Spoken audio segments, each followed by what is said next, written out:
नमस्कार मित्रों। तो आज की हमारी पुस्तक स्वामी विवेकानंद जी से वार्तालाप का विषय है और ये भाग है 8वां। कल 7 भाग हमने अपलोड किया था। तो आज का विषय है पाश्चात्य देश में प्रथम हिंदू सन्यासी का प्रचार कार्य और भारत के पुनरुत्थान के लिए उनकी योजना। मद्रास टाइम्स, फरवरी 1897।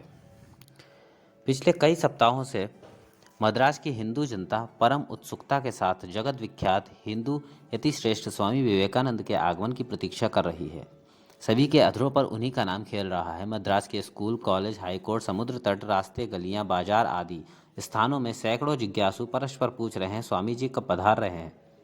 विश्वविद्यालय की परीक्षा देने के लिए हजारों विद्यार्थी देहातों से आए हुए हैं। परीक्षा के बाद घर लौट आने के लिए माता पिता का आग्रह होते हुए भी स्वामी जी के दर्शन के लिए वे अभी तक यहीं रुके हुए हैं और हॉस्टल का खर्च बढ़ा रहे हैं। थोड़े ही दिनों में स्वामी जी हमारे बीच आ पहुंचेंगे। मद्रास प्रेसिडेंसी के बाहर स्वामी जी की जैसी अभ्यर्थना हुई है, कैसल कर्नल में जहां ये महापुरुष ठहराए जाएंगे, हिंदू जनता के वैसे जो सब तोरण और वंदनवार सजाए जा रहे हैं तथा नगर के मानवीय न्यायमूर्तिक सुब्रमण्य अय्यर जैसे प्रतिष्ठित हिंदू सज्जन इस कार्य में जैसी दिलचस्पी ले रहे हैं, यह सब देखकर तो इसमें संदेह नहीं होता कि स्वामी जी का यहाँ बड़ा भव्य स्वागत होगा। मद्रास ने ही स्वामी जी की उच्च प्रतिभा को सबसे पहले पहचानकर शिकागो धर्मसभा में भाग लेने के लिए उनकी सारी व्यवस्था की थी।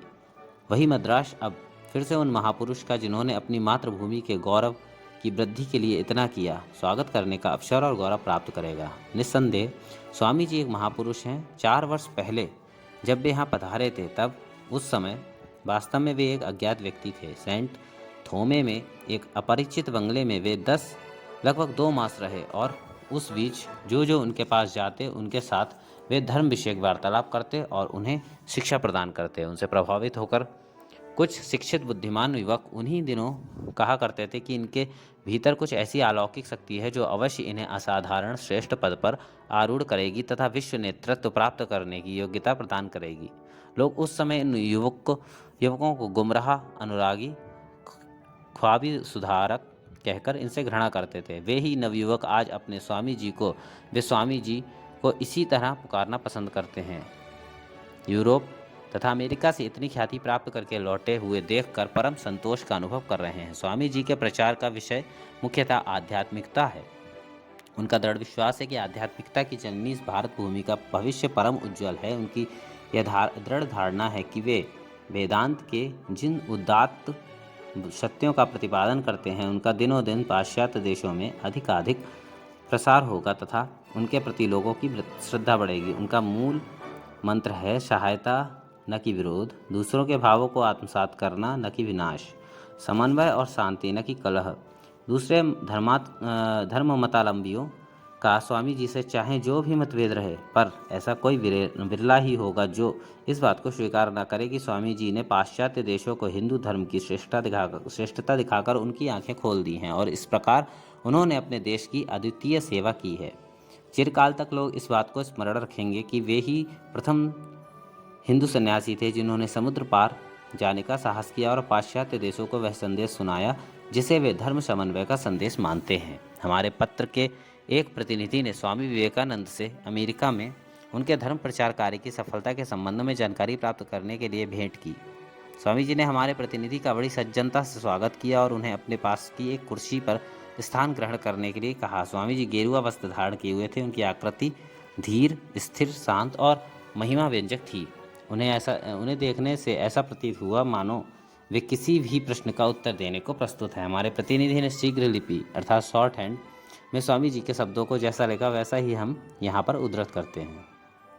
हमारे प्रतिनिधि ने पूछा, स्वामी जी क्या मैं आपके बाल्य का जीवन के संबंध में कुछ जान सकता हूँ? स्वामी जी बोले, कलकत्ते में जब मैं विद्यालय में अध्ययन करता था तभी से मेरी प्रकृति धर्म प्रवण थी। उस समय से ही मेरा ऐसा स्वभाव था कि सभी विषयों की परीक्षा करके फिर उन्हें ग्रहण करना। केवल शब्दों से मैं कभी तृप्त नहीं होता था।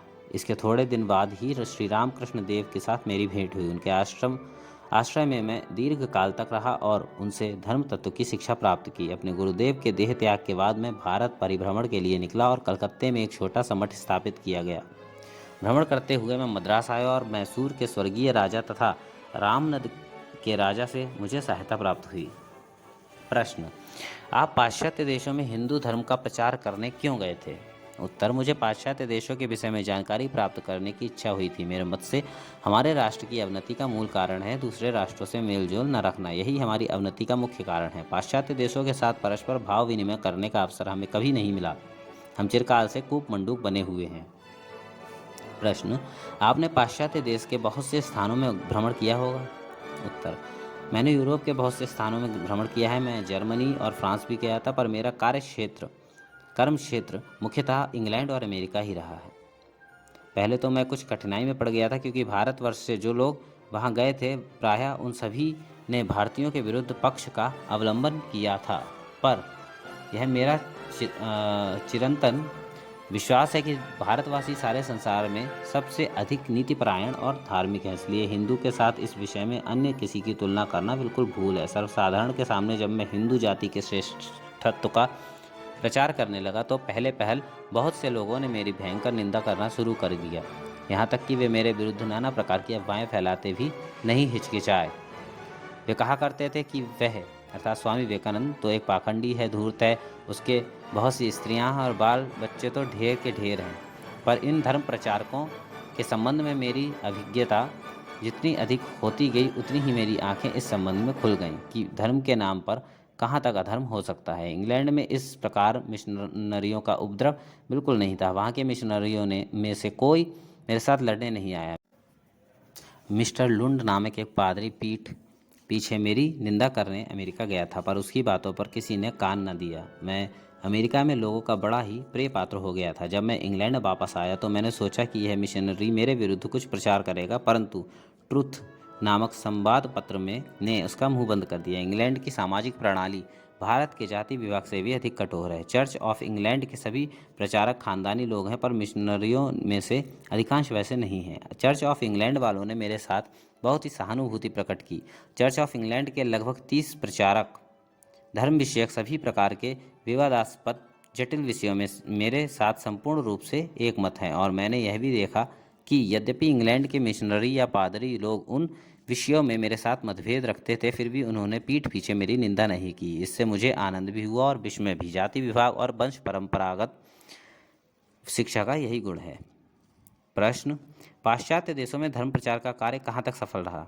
उत्तर, अमेरिका के बहुत से लोगों ने मेरे प्रति सहानुभूति प्रकट की। वे संख्या में इंग्लैंड से बहुत अधिक थे। निम्न जातीय मिशनरियों के आक्षेपों ने वहाँ मेरे कार्य में सहायता ही पहुँचाई। जब मैं अमेरिका पहुँचा उस समय मेरे पास कोई विशेष द्रव्य नहीं था। भारतवासियों ने मुझे मार्ग व्यय मात्र दिया था, वह कुछ ही दिनों में खर्च हो गया। इसलिए यहाँ अर्थात भारत की भांति वहाँ अमेरिका में भी साधारण जनता की दया पर निर्भर रहना पड़ा। अमेरिका वासी बड़े अतिथि परायण हैं। अमेरिका के 1/3 लोग ईसाई हैं। शेष लोगों का कोई भी धर्म नहीं है, अर्थात वे किसी विशेष संप्रदाय में शामिल नहीं है, परंतु उन्हीं में विशेष धार्मिक लोग देखने में आते हैं। मेरी समझ में इंग्लैंड में जो कुछ कार्य हुआ है वह पक्का है। यदि मैं कल मर जाऊं और कार्य चलाने के लिए वहाँ किसी सन्यासी को न भेज सकूं तो भी वहाँ कार्य चलता रहेगा। अंग्रेज बड़ा भला आदमी होता है, उसे बाल्यकाल से ही अपने समस्त भावों को दबा रखने की शिक्षा दी जाती है। वह कुछ मोटी बुद्धि वाला होता है। फ्रांसीसी या अमेरिकन के समान वह चट से किसी विषय को नहीं समझ सकता, पर वह बड़ा दृढ़ कर्मी होता है। अमेरिकन जाति की आयु अभी इतनी अधिक नहीं हुई है जिससे कि वह त्याग की महिमा समझ सके। इंग्लैंड युगों से विलासिता और ऐश्वर्य का भोग कर रहा है, इसलिए वहाँ अब अनेक लोग त्याग के लिए प्रस्तुत हैं। जब मैं पहली बार इंग्लैंड गया और वहाँ वक्तृता देना प्रारंभ किया तो मेरी कक्षा में केवल 25-30 विद्यार्थी आते थे। जब मैं वहाँ से अमेरिका चला गया तब भी वहाँ वैसा ही क्लास चलता रहा। बाद में अमेरिका से पुनः जब इंग्लैंड आया तब तो 1,000 श्रोतागण उपस्थित रहते थे। अमेरिका में उससे भी अधिक श्रोता उपस्थित रहते थे, क्योंकि मैं अमेरिका में 3 वर्ष रहा और इंग्लैंड में बस 1 ही वर्ष। इंग्लैंड में एक सन्यासी को रखकर आया हूँ और वैसे ही अमेरिका में भी। दूसरे देशों में भी इसी प्रकार प्रचार कार्य के लिए सन्यासी भेजने की मेरी इच्छा है। अंग्रेज लोग बड़े दृढ़कर्मी हैं। यदि उनमें किसी का भाव का प्रवेश करा दिया जाए, अर्थात यदि वे उस भाव को वास्तव में अपना लें तो निश्चित जाने वह व्यर्थ न जाएगा। हमारे देश के लोगों ने अब वेदों को तिलांजलि दे दी है। उनका सारा धर्म और दर्शन अब रसोई घर में घुस आया है। छुआछूतवाद ही भारत का वर्तमान धर्म है। इस धर्म को अंग्रेज कभी भी न लेंगे, पर हमारे पूर्व पुरुषों के उदात्त विचारों को दार्शनिक तथा आध्यात्मिक जगत में उनके द्वारा आविष्कृत अपूर्व तत्वों को संसार की प्रत्येक जाति आदरपूर्वक ग्रहण करेगी। चर्च ऑफ इंग्लैंड के बड़े बड़े नेता लोग भी कहते थे कि आपकी चेष्टा से हमारी बाइबल के भीतर वेदांत के भाव प्रविष्ट हो गए हैं। आधुनिक हिंदू धर्म हमारे प्राचीन धर्म का एक अवनत रूप मात्र है। पाश्चात्य देशों में आजकल जो सब दार्शनिक ग्रंथ लिखे जा रहे हैं, उनमें ऐसा एक भी न होगा जिसमें हमारे वेदांत धर्म का कुछ न कुछ प्रसंग ना हो। हर्बर्ट स्पेंसर के ग्रंथ तक में भी ऐसा ही है। अब तो दर्शन के राज्य में अद्वैतवाद का ही प्रभुत्व है। सभी अब उसी की बातें करते हैं, परंतु यूरोप के लोग उसमें भी अपनी मौलिकता दिखाना चाहते हैं। इधर हिंदुओं के प्रति वे अत्यंत घृणा प्रदर्शित करते हैं और उधर हिंदुओं के द्वारा प्रसारित सत्यों को ग्रहण करना भी नहीं छोड़ते। प्रोफेसर मैक्स मूलर तो पूर्ण वेदांती, उन्होंने वेदांत के लिए बहुत कुछ किया है। वे पुनर्जन्मवाद में विश्वास करते हैं।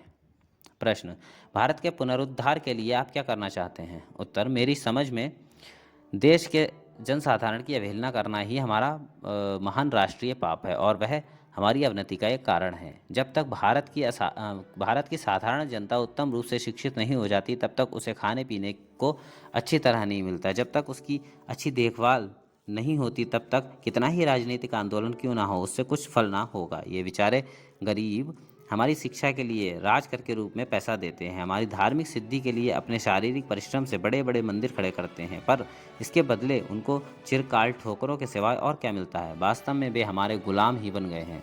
यदि हम भारत का पुनरुद्धार चाहते हैं तो हमें अवश्य ही उनके लिए कार्य करना होगा।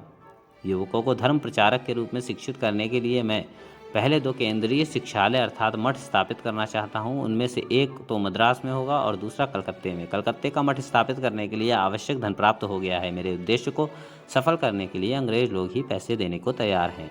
मेरी आशा, मेरा विश्वास नवीन पीढ़ी के नवयुवकों पर है। उन्हीं में से मैं अपने कर्मियों का संग्रह करूंगा। वे सिंह विक्रम से देश की यथार्थ उन्नति संबंधी सारी समस्या का समाधान करेंगे। वर्तमान काल में अनुष्ठेय आदर्श को मैंने एक निर्दिष्ट रूप में व्यक्त कर दिया है और उसको कार्यान्वित करने के लिए मैंने अपना जीवन समर्पित कर दिया है। यदि मुझे इसमें सफलता ना मिले तो मेरे बाद मुझसे कोई श्रेष्ठ व्यक्ति भविष्य में जन्म ग्रहण कर उसे कार्य में परिणत करेगा। मैं उसके लिए जी जान से प्रयत्न करके ही संतुष्ट रहूंगा। मेरी राय में वर्तमान भारत की समस्या के समाधान का एकमात्र उपाय यही है कि सर्वसाधारण को उनके अधिकार दे दिए जाएं। संसार में भारत का धर्म ही सबसे श्रेष्ठ है, फिर भी हम चिरकाल से जनसाधारण को कुछ निसार चीज़ें देकर ही भुलाते जा रहे हैं। सामने अनंत प्रवाह बह रहा है, फिर भी हम उन्हें नाली का पानी ही पिला रहे हैं। देखिए ना, मद्रास का ग्रेजुएट एक निम्न जाति के व्यक्ति को स्पर्श तक ना करेगा, परंतु अपनी शिक्षा की सहायता के लिए उसे राजकर के रूप में अथवा अन्य किसी प्रकार से धन लेने को तैयार है। मैं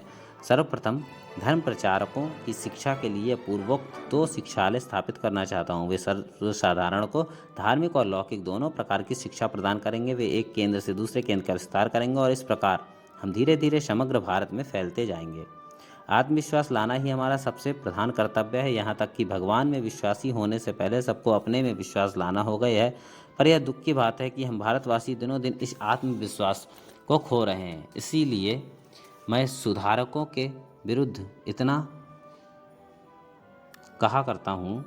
कट्टर लोगों के भाव यद्यपि अपक्व और अप्रौढ़ होते हैं, पर उनमें आत्मविश्वास अधिक है और इसीलिए उनके मन में तेज भी अधिक है। परंतु यहाँ के सुधारक तो यूरोपियनों के हाथ की कठपुतली बनकर उनके अहंकार के पोषक ही हो रहे हैं। अन्य देशों की तुलना में हमारे देश की साधारण जनता देवतुल्य है। भारत ही एक ऐसा देश है जहाँ दरिद्रता को पाप नहीं माना जाता। भारत के निम्न जाति वाले भी मानसिक और शारीरिक दोनों दृष्टि से सुंदर हैं, पर उनके प्रति हमारी सतत घृणा के कारण वे आत्मविश्वास खो बैठे हैं। वे समझते हैं कि वे गुलाम होकर ही संसार में आए हैं। उन्हें उनके अधिकार दे दो, बस देखोगे वे अपने पैरों पर उठ खड़े होंगे। जनसाधारण को इस प्रकार अधिकार प्रदान करना अमेरिकन सभ्यता का महत्व है। एक आयरलैंड निवासी की बात मन में लाइए जो अभी जहाज से आया है। उसकी कमर झुकी हुई है, एक लकुटी के सहारे टेक कर चल रहा है, भूख से अधमरा, चिथड़ों की एक गठरी कंधे पर लिए हुए। पर अमेरिका में कुछ ही महीने रहने के बाद उसे देखिए, उसकी शक्ल बदल जाती है और अब तो वह निडर होकर तनकर चलता है। कारण वह ऐसे देश से आया था जहां वह अपने को गुलाम ही समझता था, पर आज वह एक ऐसे देश में आ गया है जहां सभी परस्पर भाई भाई और सबको समान अधिकार प्राप्त हैं। विश्वास करना होगा कि आत्मा अविनाशी है, अनंत और सर्वशक्तिमान है। मेरा विश्वास है कि गुरु से साक्षात संपर्क रखते हुए गुरु ग्रह में निवास करने से ही यथार्थ शिक्षा की प्राप्ति होती है। गुरु से साक्षात संपर्क हुए बिना किसी प्रकार की शिक्षा नहीं हो सकती। हमारे वर्तमान विश्वविद्यालयों की ही बात लीजिए, उनका आरंभ हुए 50 वर्ष हो गए, पर फल क्या मिला? वे एक भी मौलिक भाव संपन्न व्यक्ति उत्पन्न नहीं कर सके। वे परीक्षा लेने वाली संस्थाएं मात्र हैं। साधारण जनता की जागृति और उसके कल्याण के लिए स्वर्ग त्याग की मनोवृत्ति का हम में थोड़ा भी विकास नहीं हुआ है। प्रश्न, श्रीमती एनी बेसेंट और थियासोफी के विषय में आपका क्या मत है? उत्तर, श्रीमती बेसेंट एक अच्छी महिला हैं। उन्होंने मुझे अपने लंदन के वक्रता गृह में भाषण देने के लिए आमंत्रित किया था। मैं व्यक्तिगत रूप से उनके संबंध में कुछ विशेष नहीं जानता, पर यह सच है कि हमारे धर्म के विषय में उनका ज्ञान बहुत ही अल्प है। उन्होंने इधर उधर से थोड़ी बहुत जानकारी प्राप्त कर ली है। संपूर्ण रूप से हिंदू धर्म का अध्ययन नहीं किया गया, पर उसकी दृढ़ता और निष्कपटता को उनके शत्रु तक सराहेंगे। इंग्लैंड में वे सर्वश्रेष्ठ वक्ता मानी जाती हैं। वे एक सन्यासिनी हैं, पर मैं महात्मा कुथुमी आदि में विश्वास नहीं करता। वे थियोसॉफिकल सोसाइटी के साथ अपना संबंध छोड़ दें, अपने पैरों पर खड़ी हों और जिसे सत्य समझती हैं उसका प्रचार करें। समाज सुधार के विषय में बात चलने पर स्वामी जी ने विधवा विवाह के विषय में अपना मत इस प्रकार प्रकट किया। मैंने आज तक ऐसा कोई राष्ट्र नहीं देखा जिसकी उन्नति या नियति उसकी विधवाओं को प्राप्त पतियों की संख्या पर निर्भर हो। हमारे प्रतिनिधि जानते थे कि और भी बहुत से लोग स्वामी जी से मिलने के लिए नीचे प्रतीक्षा कर रहे हैं, इसलिए उन्होंने स्वामी जी को उनके इस कष्ट के लिए धन्यवाद देकर उनसे विदा ली। यहाँ पर यह भी कह देना आवश्यक है कि स्वामी जी के साथ Shrimati J.H. Sevier, Shri T.G. Harrison Colombo के एक बौद्ध सज्जन और श्री J.J. गुडविन भी हैं। श्री और श्रीमती सेवियर स्वामी जी के साथ इस देश में हिमालय में निवास करने की इच्छा से आए हैं। स्वामी जी के जिन पाश्चात्य शिष्यों की भारत में निवास करने की इच्छा होगी, उनके लिए हिमालय में आश्रम बनाने का संकल्प उनके मन में है। 20 साल तक वे अर्थात श्री और श्रीमती सेवियर किसी विशेष धर्म संप्रदाय के अनुयायी नहीं बने थे। विभिन्न संप्रदायों के प्रचारकों से धर्म के बारे में वे जो कुछ सुनते थे उससे उनकी तृप्ति नहीं होती थी, पर स्वामी जी के कुछ भाषण सुनते ही उनको ऐसा लगने लगा कि उन्हें अब ऐसे धर्म की प्राप्ति हो गई है जिससे उनका हृदय और बुद्धि दोनों ही तृप्त हो गए हैं। उसके बाद वे स्विट्जरलैंड, जर्मनी और इटली आदि स्थानों में स्वामी जी के साथ भ्रमण करते हुए अब भारत में आए हैं। श्री गुडविन इंग्लैंड में एक संवाद पत्र के संचालक थे। 14 महीने पहले न्यूयॉर्क में स्वामी जी से उनकी प्रथम भेंट हुई थी। धीरे धीरे वे स्वामी जी के शिष्य हो गए और पत्र का काम उन्होंने छोड़ दिया। अब उन्होंने स्वामी जी की सेवा में ही तन मन अर्पित कर दिया है और उनके साथ निरंतर रहकर उनके सब भाषणों को शीघ्र लिपि में लिखा करते हैं। शीघ्र लिपि अर्थात शॉर्ट हैंड। वे सब प्रकार से स्वामी जी के सच्चे शिष्य हैं और कहा करते हैं, आशा करता हूँ कि मैं आमरण स्वामी जी के साथ रहूँगा।